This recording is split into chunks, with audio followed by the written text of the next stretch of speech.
How we doing, sports fans? Ghost Picks team Justin here. Coming off an absolute roller coaster of a day. Starting off the day, we've been on the wrong end of too many overtime losers in the playoffs. We took the Pittsburgh Penguins money line versus the New York Islanders. They looked like they had the game well in hand. I would say 2.5 out of the 3 periods yesterday. And the Islanders, credit to them, they made a really good push in the third, and they tied it up, ended up going into OT 3-3, where I felt like Pittsburgh really dominated the overtime again, and then Palmieri was able to sneak one by. I will say Terry let in some very soft goals. Don't get me wrong, he played a really good game, but the goals he gave up were just head scratchers. He made the tough saves, and he was letting in shots from damn near 30 feet away, glove side almost every time. You could definitely tell the Islanders studied tape and they found something that they could exploit on him. Something he's going to need to clean up going forward in the series. Obviously, big names out on both sides. Malkin and Varlamov were both out. Huge implications. Sorokin played well. Looking at those matchups, if I see it again, I'm definitely attacking it again. You know, Pittsburgh, they just look like they're the better team.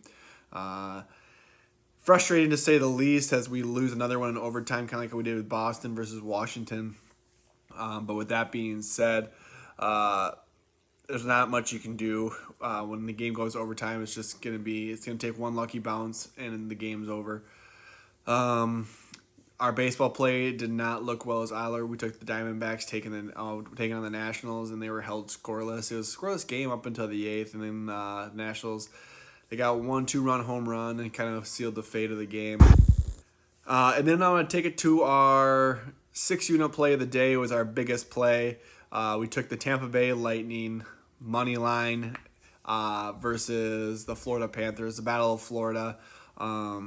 It was an absolute amazing game. It's what you think of when you think of playoff hockey. It was chippy. It was very physical the entire time. Both teams really wanted it. A young Florida team that really has surpassed all expectations on the year. Quickly became one of my favorites on the year. They're a fun team to watch. A couple of injuries to some of their key players, and it hasn't affected them at all.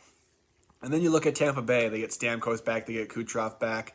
I kind of said in my write-up that, I don't think Kucherov was really as hurt as they led on to believe. They definitely were up against the cap. It's one of my first videos that him not playing until the playoffs actually helped their cap situation out quite a bit. And he came back and he looked every bit as dominant as he's ever been. 2 goals, 2 power play goals, and a couple of apples to go with it.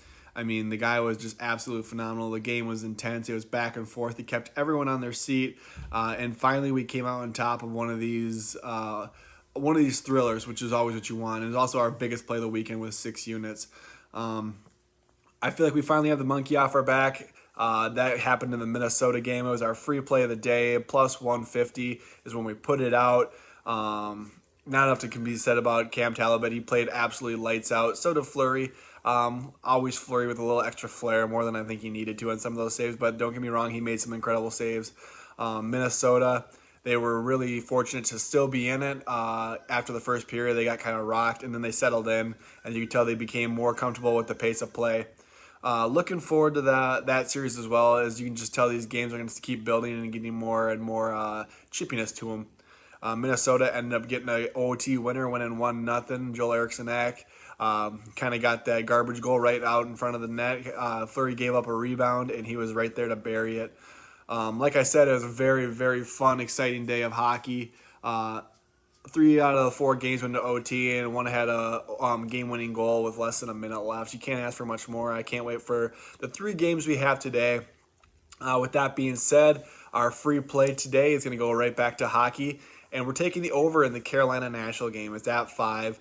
I just see both these teams. Obviously, everyone thinks playoff hockey is going to be kind of grind them out kind of style. Only one of the games has been under so far, and that was the Minnesota Wild with the 1-0 win over Vegas. 5 is really a low number. I think worst case scenario, we get a push here, and I think we're going to go over. So with that being said, we have a couple other plays out there today. I highly suggest you guys hop on a day package.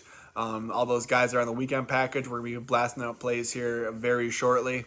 As always, hit the subscribe button, like the channel, and drop a comment what you like for today's plays. Good luck, God bless, grind on, and let's go.